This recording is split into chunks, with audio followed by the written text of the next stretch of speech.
আসসালামু আলাইকুম, hello everyone, সবাই কেমন আছেন? সবাই অবশ্যই কমেন্ট করে জানাবেন। অ্যান্ড আজকে আবার আপনাদের সামনে নতুন ভিডিও আপলোড করছি। তো দেখেন, এই ভিডিওটা কিন্তু আপনাদের সামনে খুবই আকর্ষণীয় হয়ে দাঁড়াবে, বিকজ আমরা এখন আরেকটা খালামণির বাসায় এসে পড়েছি। দেখেন, খালামণির বাসাটা কিন্তু অনেক বড় এবং তারা আমাদের জন্য রান্নাবান্না করছিল। অ্যান্ড আমার আব্বু আর দাদু মিলে গল্প করতেছিল। অ্যান্ড দেখেন, বাহিরে কিন্তু অনেক বড় স্পেস আছে এবং দেখেন, এটা আমার খালাতো বোন। অ্যান্ড দেখেন, বাইরে কিন্তু অনেক স্পেস আছে এবং এখানে নানা ধরনের ক্ষেত আছে। অ্যান্ড এখানে জানলা দিয়ে বিভিন্ন ধরনের গাছ বোনা হয়েছে। অ্যান্ড এখানে আমরা সাইকেল চালানোর চেষ্টা করতেছিলাম এবং সবাই মিনি সাইকেল চালাচ্ছিলাম। আর ওই যে দেখেন, ওই দুজন আমাদের খালাতো ভাই বোন। আর ওরা দেখতে কিন্তু খুবই সুন্দর এবং খুবই মিশুক। তো আমরা 4 ভাই বোন মিলে সবাই মজা করছিলাম।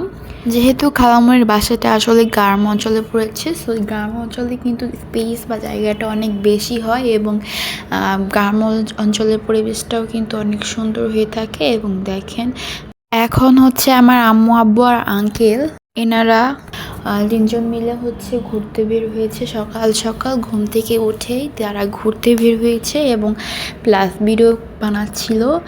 অ্যান্ড আম্মু এখানে ভিডিও বানাচ্ছে। অ্যান্ড দেখেন, এটা মেবি মুড়ি ভাজার কোনো কিছু হতে পারে, বাট আমি জানি না।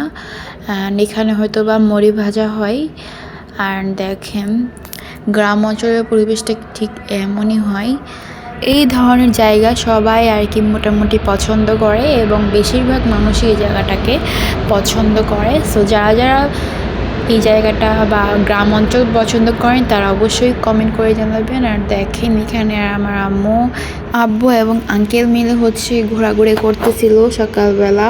মানে আঙ্কেল তাদের বাড়িটা বা গ্রাম অঞ্চল বা তাদের এলাকাটা ঘুরে দেখাচ্ছিল আমার আম্মু আব্বুকে।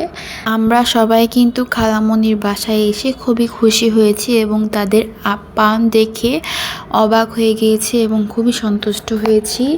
সকাল 7টা বাজে ওনারা হাঁটতে বের হয়েছে পুরা গ্রামটাকে দেখার জন্য। আর আমি আমার বোন সকালবেলা উঠতেই পারি না, এত সকালে উঠতেই পারি না যার কারণে আমরা হাঁটতে বের হতে পারিনি বা গ্রামটাকে দেখতে পারিনি। এরপরেও বিকালবেলা আমাদের খালাতো ভাই বোনরা আমাদেরকে ঘুরতে নিয়ে গিয়েছে বাড়ির আশেপাশেই। আমরা হুট করেই আমাদের খালামণির বাসায় এসে পড়লাম, বিকজ আমরা আগে আরেক জায়গায় গিয়েছিলাম। সো ওখান থেকে হুট করে আমাদের খালামণির বাসায় আসা হলো। তো আজকে ভিডিও এ পর্যন্ত। আজকে এই ভিডিওটি কেমন লেগেছে সবাই অবশ্যই কমেন্ট করে জানাবেন এবং পরবর্তী ভিডিও পেতে অবশ্যই লাইক, শেয়ার এবং সাবস্ক্রাইব করবেন। আজকে এই পর্যন্তই। আল্লাহ হাফেজ।